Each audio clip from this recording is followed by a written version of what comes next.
আসসালামু আলাইকুম। আশা করি সকলে ভালো আছেন।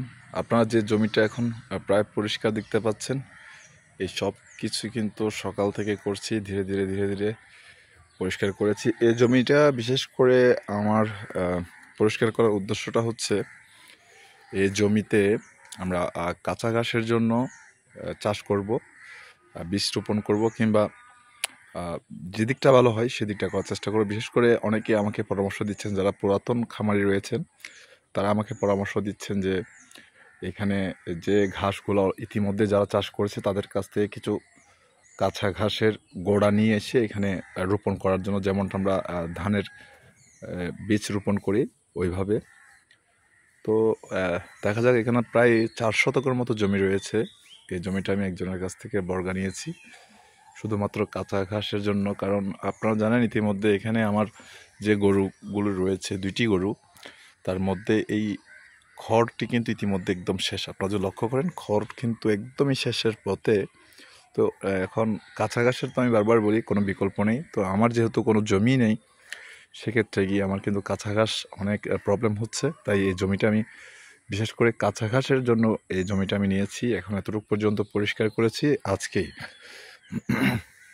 চেষ্টা করব বাকিগুলা আগামী কয়েকদিনের ভিতর সম্পন্ন করব, পরিষ্কার করে একদম ক্লিন করে। তারপর আরও যারা অভিজ্ঞ খামারি আছেন তাদের কাছ থেকে পরামর্শ নিয়ে বীজ ফেললে কি ভালো হবে নাকি রোপণ করলে ভালো হবে। আর যারা আমার অডিয়েন্সরা রয়েছেন, যাদের মধ্যে খামারি রয়েছেন, বিশেষ করে তাদের কাছ থেকে আমি পরামর্শ চাইব এখানে আমি কোন গাছটি রোপণ করলে খুবই ভালো হবে। যেহেতু আমার গরুগুলো হচ্ছে দেশি গরু, আর এখানে কি আমি বীজ ফেলবো নাকি যে ধানের মতো করে রোপণ করা হয় ওইভাবে করে ঘাস রোপণ করব, এই বিষয়টা আপনারা আমাকে একটু করে অবগত করবেন। কারণ অনেক অভিজ্ঞতা সম্পন্ন মানুষ রয়েছেন আমি জানি, তাদের কাছ থেকে আমার এই পরামর্শটা আপনাদের কাছ থেকে আমি আশা করব।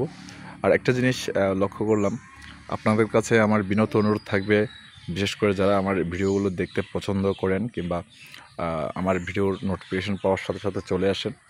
তো যেহেতু একদমই নতুন আমার চ্যানেলটা, তো আপনাদের কাছে আমার রিকোয়েস্ট থাকবে, বিশেষ করে দয়া করে যেহেতু ভিডিওতে ক্লিক করছেন সেক্ষেত্রে গিয়ে একটা লাইক করে দিবেন। যারা সাবস্ক্রাইব করেনি এখনও তারা সাবস্ক্রাইব করে দেবেন। পাশাপাশি আপনাদের মূল্যবান পরামর্শগুলো আমাকে কমেন্টে জানাতে পারেন, যাতে করে আমি এখান থেকে আরও উৎসাহ পাই। কীভাবে আমি খামারি একজন কৃষক হতে চাই, আমি স্বাচ্ছন্দ্য বোধ করি একজন কৃষক হিসেবে পরিচিত হওয়ার জন্য চাই আমি। তো আপনাদের কাছে আশা করব আমি কি করলে মানে কিভাবে একজন সফল কৃষক হতে পারি, একজন সফল খামারি হতে পারি, সেটা আপনাদের কাছে আমি আশা ব্যক্ত করি। পাশাপাশি আপনাদের দোয়া ও ভালোবাসা পেলে আমি হয়তো এই চ্যানেলটির মাধ্যমে অনেক কিছু জানতে পারবো। আপনাদের মাধ্যমে অনেক কিছু জানার আছে আমার, আমি অনেক কিছু জানি না, আপনাদের কাছ থেকে শিখতে পারবো।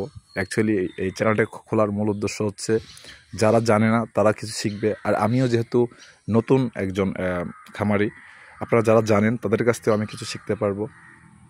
কারণ শিক্ষার তো কোনো শেষ নেই। তো এখান থেকে যেহেতু আপনারা আপনাদেরকে যেমন আমি এখন একটা প্রশ্ন করেছি যে এই জমিতে আমি বর্তমানে কি ঘাস রোপণ করলে ভালো হবে, তো যারা অভিজ্ঞ রয়েছেন তারা অবশ্যই আমাকে হেল্প করবেন, সাহায্য করবেন, সহযোগিতা করবেন কমেন্ট করে।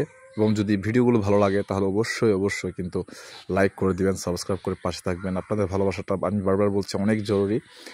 তো সব তো বললামই, আর মাত্র অল্প কিছু জমি এখানে রয়েছে। 4 শতকের মধ্যে আমি এখানে অনেক বেশি ময়লা ছিল, যেমন দেখতে পাচ্ছেন এখানে বেহায়া গাছ বলি আমরা, যেটাকে অমরণী গাছ বলি, বেহায়া গাছ দেখতে পাচ্ছেন। এই বেহায়া গাছগুলো কিন্তু প্রচুর পরিমাণ এখানে, এগুলো কাটতে, পানির ভিতর কাটতে একটু কষ্ট, আপনারা জানেন। তো এখানে অনেকগুলা কিন্তু বিভিন্ন ধরনের লতা পাতা রয়েছে, এগুলো কিন্তু পরিষ্কার করতে একটু সময় সাধ্য ব্যাপার। তো আমি চাইলে একজন লোক দিয়ে করাতে পারতাম, বাট আমি নিজে করতে পছন্দ করছি। এই কারণে আমি একজন সফল কৃষক হতে চাই, আমি একজন খামারি হতে চাই। এটা হচ্ছে আমার মূল লক্ষ্য এবং উদ্দেশ্য। তো আপনাদের ভালোবাসা, সাপোর্ট, দোয়া পেলে ইনশাল্লাহ আরও সামনের দিকে এগিয়ে যাবো আশা করছি।